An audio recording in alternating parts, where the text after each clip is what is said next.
युवा साथियों, फासलों के दरमियान ई क्लास में आप सबों का अभिनंदन है। आज की कक्षा प्रारंभ करने से पहले मुझे सरफराज उस्मानी की दो पंक्तियां याद आ रही हैं। उन्हीं से आज अपनी कक्षा की शुरुआत करता हूं। आते जाते मौसमों का सिलसिला बाकी रहा, आते जाते मौसमों का सिलसिला बाकी रहा, हम रोज मिलते रहे और फासला बाकी रहा। आज का विषय है अलंकार और उसके प्रकार। काव्यशास्त्र का यह एक हिस्सा है। Semester 3 course 7। आज इसे ही हम लोग पढ़ेंगे, अध्ययन करेंगे। चलिए कक्षा की शुरुआत करते हैं। अलंकार। सबसे पहले हम यह जानें कि अलंकार का सामान्य अर्थ क्या होता है। अलंकार अलम शब्द जिसका मूल है, अलंकार शब्द का मूल है अलम, जिसका अर्थ है भूषण। अलंकार वही है जो अलंकृत करे, भूषित करे। आधुनिक भाषा में अलंकार को सौंदर्य विज्ञान भी कहा जाता है। अब हम यह देखें कि अलंकार का सामान्य अर्थ क्या है। अलंकार का सामान्य अर्थ है गहना, जेवर, आभूषण। जिस प्रकार सोने चांदी के आभूषणों से शरीर की शोभा बढ़ती है, उसी प्रकार जिन उपकरणों से काव्य की शोभा बढ़ती है, उसके सौंदर्य में वृद्धि होती है, उसे अलंकार कहते हैं। जैसे कोई नारी, कोई युवती अपने शरीर पर सोने चांदी, हीरे मोती के आभूषण, गहना जेवर जब धारण कर लेती है तो उसके सौंदर्य में, उसकी खूबसूरती में, उसकी सुंदरता में इजाफा हो जाता है, वृद्धि हो जाती है। बिहारी की शब्दावली में कहें तो एक बिंदी, यानी कोई युवती या नारी, कोई स्त्री अपने माथे पर एक बिंदी लगा लेती है तो उसके सौंदर्य में 100 गुना बढ़ोतरी हो जाती है, वृद्धि हो जाती है। अब हम देखें, सबसे पहले हम लोगों ने इस बात को देखा कि अलंकार शब्द का मूल अलम है, जिसका अर्थ भूषण, गहना जेवर है। आधुनिक भाषा में अलंकार शास्त्र को सौंदर्य विज्ञान भी कहा जाता है।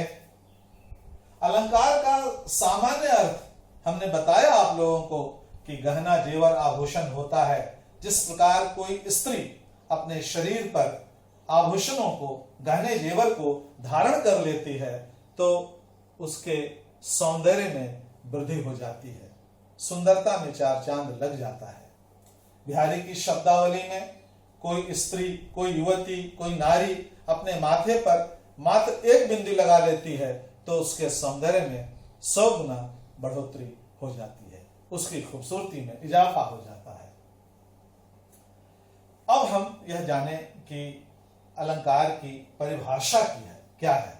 शब्द और अर्थ की शोभा बढ़ाने वाले धर्म को अलंकार कहते हैं।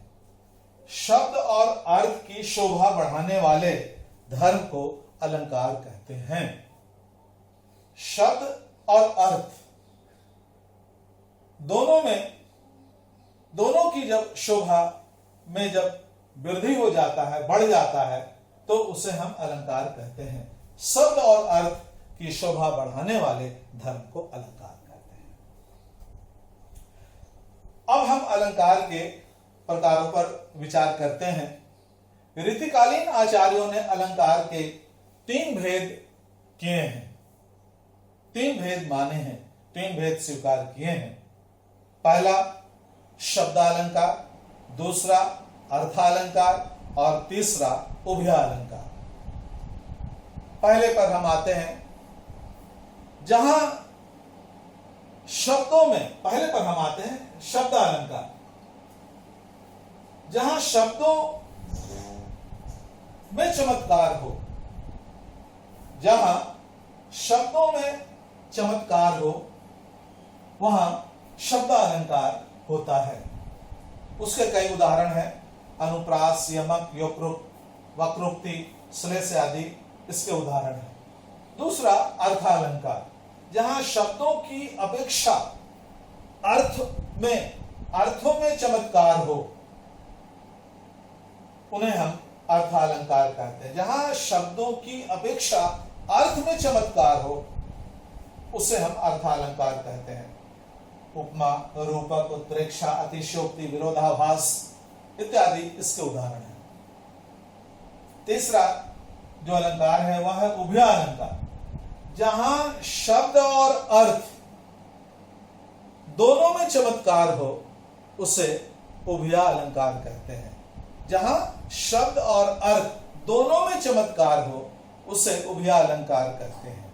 उभयालंकार का दूसरा नाम मिश्रित अलंकार भी है। अब हम लोग अलंकार को पढ़ने से पहले फिर एक बार हम लोग जान लें कि अलंकार का सामान्य अर्थ क्या है, होता है। अलंकार का सामान्य अर्थ होता है गहना, जेवर, आभूषण इत्यादि।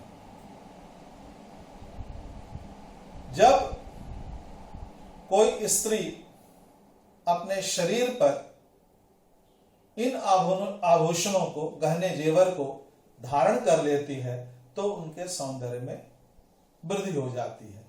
उसी प्रकार जब हम काव्य में जिन उपकरणों का प्रयोग करते हैं, उसी प्रकार काव्य में हम जिन उपकरणों का प्रयोग करते हैं, उन उपकरणों से काव्य की शोभा बढ़ती है, उसके सौंदर्य में वृद्धि होती है, उसे ही हम अलंकार कहते हैं। बिहारी लाल ने तो एक बिंदी से सिर्फ माथे पर धारण कर लेने से उसमें 100 गुना सौंदर्य में वृद्धि हो जाती है, इस बात का उल्लेख किया है। अलंकार के 3 भेद रीतिकालीन आचार्यों ने किया है, शब्दालंकार, अर्थालंकार और उभयालंकार। शब्दालंकार हम उन्हें कहते हैं जहां शब्दों में चमत्कार हो। अर्थालंकार हम उन्हें कहते हैं जहां अर्थों में चमत्कार हो। उभयालंकार या मिश्रित अलंकार हम उन्हें कहते हैं जहां शब्द और अर्थ दोनों में चमत्कार हो। अब हम यहां पर 2 अलंकारों का अध्ययन करेंगे आज। अनुप्रास अलंकार। अनुप्रास अलंकार हम किसे कहते हैं? जिस तरह हम लोगों ने इससे पहले छंद को पढ़ा था कि छंद को पढ़ा था, उसी तरह यहां अलंकार है कि अलंकार में सबसे पहले अलंकार का लक्षण क्या है, जिस अलंकार का अध्ययन हम करेंगे उसका लक्षण क्या है, उसका उदाहरण क्या है, और उसको हमें स्पष्ट करना है, उसका स्पष्टीकरण हमको देना है। तो सबसे पहले एक हम लोग आज पढ़ेंगे अनुप्रास अलंकार। अनुप्रास अलंकार शब्द अलंकार है। अनुप्रास अलंकार शब्द अलंकार है। अनुप्रास अलंकार की परिभाषा क्या है, लक्षण क्या है? वर्णों की आवृत्ति को अनुप्रास अलंकार कहते हैं। वर्ण यानी अक्षर, वर्णों की आवृत्ति को, यानी अक्षरों की आवृत्ति को, लेटर्स, एक ही लेटर, एक ही अक्षर, एक ही वर्ण जब बार बार आए, रिपीट हो, तो उसे हम अनुप्रास अलंकार कहते हैं। वर्णों की आवृत्ति को, वर्णों की आवृत्ति को, रिपीटेशन को हम अनुप्रास अलंकार कहते हैं। एक उदाहरण हम यहां पर लेंगे, तरणी तनुजा तट तमाल तरुवर बहुछाए। एक उदाहरण हम यहां पर लेते हैं, हमने यहां पर लिखा भी है, आप देखिए, तरणी तनुजा तट तमाल तरुवर बहुछाए। अब एक ही वर्ण देखिए यहां पर ता, ता, ता, ता, ता। एक ही पंक्ति में आप देख लीजिए, तरणी ता, तनुजा ता, तट ता, तमाल ता, तरुवर ता, तरणी तनुजा तट तमाल तरुवर बहुछाए। यानी कि यहां पर ता वर्णों की कई बार आवृत्ति हुई है, रिपीटेशन हुआ है ता वर्ण का, ता अक्षर का, ता लेटर का। तो यहां स्पष्टीकरण में हम क्या लिखेंगे, ता वर्ण की, यहां एक ही वर्ण की कई बार आवृत्ति होने के कारण यहां अनुप्रास अलंकार है। आप समझ गए होंगे। दूसरा शब्द अलंकार एक और है जिसका अध्ययन अभी हम कर लेंगे, यमक अलंकार। अब एक यमक अलंकार का लक्षण हम देखें। जहां निरर्थक वर्णों अथवा भिन्न अर्थ वाले सार्थक वर्णों की पुनरावृत्ति होती है, वहां यमक अलंकार होता है। जहां निरर्थक वर्णों, निरर्थक मैंने बिना अर्थ वाले अक्षर अथवा भिन्न अर्थ, अलग अलग अर्थ देने वाले सार्थक वर्णों, जिससे अर्थ निकलते हैं, सार्थक वर्णों की पुनरावृत्ति होती है, माने रिपीटेशन होता है, वहां यमक अलंकार होता है। यानी कि जहां निरर्थक वर्णों या सार्थक वर्णों की जहां पुनरावृत्ति होती है, रिपीटेशन होता है, वहां यमक अलंकार होता है। यह इसकी परिभाषा है। अब हम उसका एक उदाहरण हम देखेंगे। उदाहरण देखेंगे, कनक कनक ते 100 गुनी मादकता अधिकार। एक उदाहरण हमने दिया है यहां पर, कनक कनक ते 100 गुनी, कनक कनक ते 100 गुनी मादकता अधिकाए, उही खाए बौरात नर, इही पाए बौराए। यहां पर आप देखिए, कनक कनक एक ही शब्द दो बार आया है। कनक कनक ते 100 गुनी मादकता अधिकाय, यानी कि इस कनक से इस कनक में 100 गुना नशा, मादकता, नशा ज्यादा है। उही खाए बौरात नर, इसको कोई खा करके कोई व्यक्ति बौरा सकता है, पागल हो सकता है। यही पाए बौराए, और कोई इसे पाकर के भी बौरा सकता है, पागल हो सकता है। पहले कनक का अर्थ धतूरा है, एक प्रकार का फल है जिसे कोई भी खा लेता है तो उसे नशा हो जाता है। और दूसरे कनक का अर्थ है सोना, गोल्ड। यानी कि एक को खा करके कोई व्यक्ति में नशा आ जाएगा, और दूसरे कनक, एक कनक, पहला कनक क्या, धतूरा, उस फल को अगर कोई खा लेता है तो उसे नशा आ जाता है, और उससे ज्यादा नशा दूसरे कनक में है, अर्थात सोने में है। वह उसे अगर प्राप्त हो जाता है ढेर सारा, तो भी वह व्यक्ति बौरा जाता है, पागल हो जाता है।